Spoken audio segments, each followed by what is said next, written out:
I saw that he entered a room without a door, so I couldn't go anywhere else. When I entered, I came across something that disturbed me too much. I have told this story a few times. The only ones who have heard it are people very close to me. Mainly for fear that they will make fun of me or that they will make me crazy.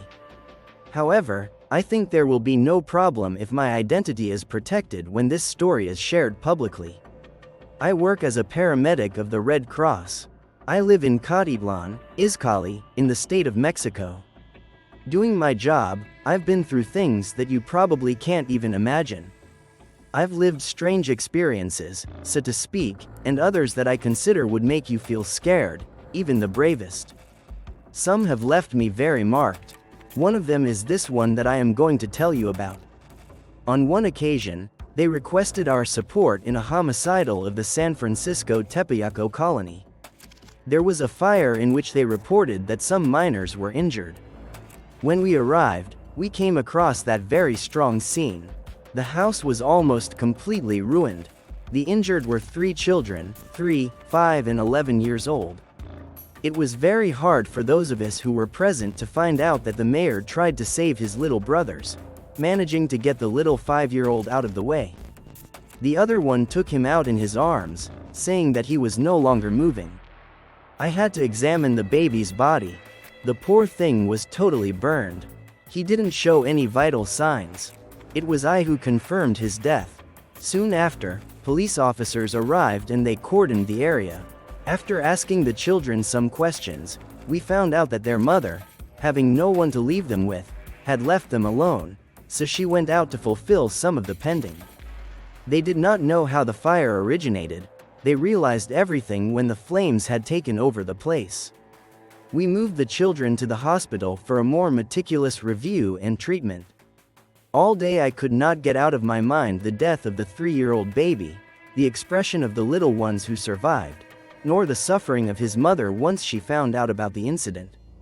So, taking advantage of the place of the sinister that was heading towards my then home, and thinking that it would be a way to feel better, I decided to go to leave a fan and dedicate a few prayers to the baby's soul. I've been through that place many times. And I don't lie if I tell you that the street seemed to be another.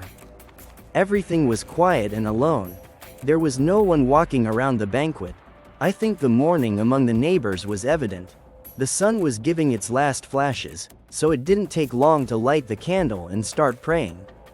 The area was still cordoned off, so the most prudent thing was to leave the candle without invading the restricted area. I was in the middle of what would be my last prayer, when I clearly heard some laughter. They seemed to be from a child. I missed a silent guard and I paid more attention. And nothing, everything was very quiet. I remember looking around me, but the street was still as lonely as at the beginning. I thought my nerves were playing a bad trick on me, but suddenly, a few sounds broke the calm. They resembled some steps, small steps that removed dirt as I advanced. It was when I realized that all those sounds came from the house in ruins. My heart gave me a turn when I saw the silhouette of what seemed to be a child moving inside the house. I don't know why I didn't think about it well. I think it was a reflex. I ran after him to stop him. It was very dangerous for him to be there. I saw that he entered a room and without a door, so I couldn't go anywhere else.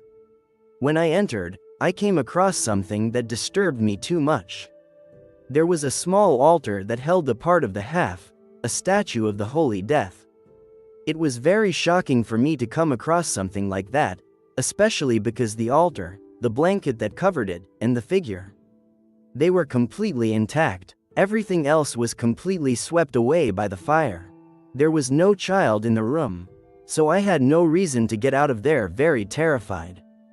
The next few days I found out that according to the police investigations, the fire originated from a fan that was on an altar dedicated to the Holy Death. Apparently, this fell to the floor and wrapped some curtains in flames. The fire was charged, or so they say.